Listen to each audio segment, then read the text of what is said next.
అందులో బీసీలకు అసలు కనిపించట్లా. ఇప్పుడు 21 సీట్లు తీసుకున్నటువంటి జనసేన బీసీలకు ఎన్ని ఇచ్చింది? 2. ఇంకెక్కడ సాధ్యం అవుతుంది? రెండో పాయింట్, ఇప్పుడు వచ్చినటువంటి గొడవ ఏముంటుంది? 2 ఇప్పుడు 4 అనుకుంటా. ఈ అతను కాప పాలకొండ వచ్చినటువంటిది. పాలకొండ అవనగడ్డ కొత్తగా ఇచ్చారు కదా. అది పాలకొండ.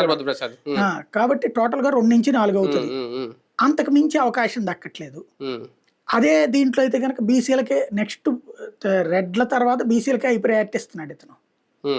కాబట్టి ఇతను లాంటి వాడికి ఒక అవకాశం. రెండోది ఏంటంటే ఇతను పార్టీని ఎందుకు నమ్ముకున్నాడు ప్రజారాజ్యాన్ని ఎన్నాళ్ళు అంటే, ఇదే జనసేనని ప్రజారాజ్యంగా గెలిచున్న ఏరియా కాబట్టి. తీరా చూస్తే అది కాస్త తీసుకెళ్లి అటుకెళ్ళిపోయింది. ఇప్పుడు వైసీపీలో అయితే ఒక ఛాయిస్ ఉంది ఇతనికి, మైనారిటీ లేదా ఇంతకుముందు వైశాస్కి ఇచ్చారు లాస్ట్ ట్రిప్.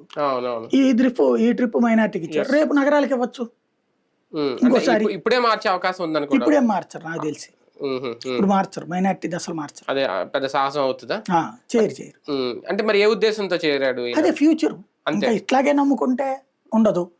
అలా అయినా ఇంకా 5 ఏళ్ళు వెయిట్ చేయాలి కదా. ఎందుకు? రేపు ఏవో పదవులు వస్తాయి కదా, కార్పొరేషన్ పదవులు అయ్యి. ఇంకోటి ఒక లైఫ్ ఉంటుంది, సెక్యూరిటీ ఉంటుంది. ఇప్పుడు బీసీ కార్పొరేషన్లు ఉన్నాయి, అవి ఉంటాయి కదా ఏదో ఒకటి. లేదా ఇప్పుడు మేయర్ ది టర్మ్ అయిపోతుంది నెక్స్ట్ ట్రిప్.